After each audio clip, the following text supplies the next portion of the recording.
শুক্রবার রাজ্যব্যাপী এক বিরাট নৃত্য প্রতিযোগিতা অনুষ্ঠিত হয়ে গেল তারকেশ্বর শাহাপুর মাঠে। আয়োজন করে তারকেশ্বর সাকসেস ডান্স একাডেমি। দূর দূরান্ত থেকে ৩১ জন প্রতিযোগী এই প্রতিযোগিতায় অংশগ্রহণ করেন। বিচারক ছিলেন জি বাংলা ডান্স কোরিওগ্রাফার অদিতি চক্রবর্তী ও রিকি চক্রবর্তী।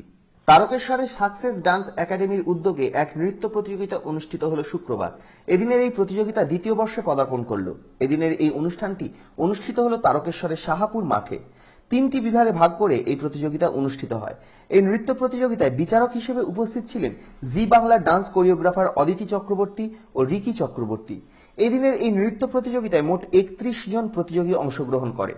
হুগলি ছাড়াও এই প্রতিযোগিতায় বর্ধমান, হাওড়া সহ দূর দূরান্তের প্রতিযোগীরা অংশগ্রহণ করেন।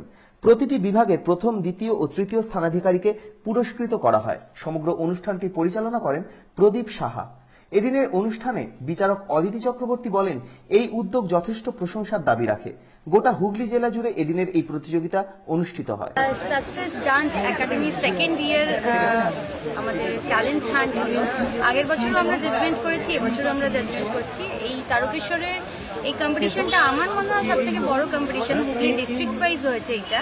অনেক ক্ষুদে ক্ষুদে শিল্পীরা এসেছিল, কিন্তু খুব ভালো ডান্সের কোয়ালিটি এবারে পেয়েছি। আগের বারের থেকে অনেক ভালো ডান্সার এসছে এবং তারকেশ্বরের মতন জায়গায় যে এত ভালো ভালো ট্যালেন্ট আছে আমরা ভাবতেও পারিনি। অন্যদিকে রিকি চক্রবর্তী নামে অন্য এক বিচারক অবশ্য বলেন, এদিনের এই অনুষ্ঠানে তিনি খুবই খুশি।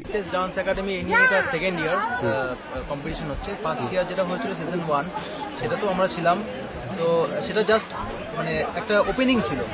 কিন্তু এই এক বছরে এতটা চেঞ্জ, সেটা হোক কম্পিটিশন হোক বা কম্পিটিশনের লেভেল হোক আর ডান্সার্সদের লেভেল হোক, সেটা মানে খুঁজে পেয়েছে একমাত্র দ্বীপ। আর তার জন্য অনেক অনেক থ্যাঙ্কস দ্বীপকে, যে আমাদের এখানে ডেকেছি জাজমেন্ট করার জন্য। আর তারকেশ্বরে ভাবতে পারিনি যে এত বড় একটা কম্পিটিশন হবে। যেটা কলকাতায় হয় সেটা তারকেশ্বরে করে দেখিয়েছে।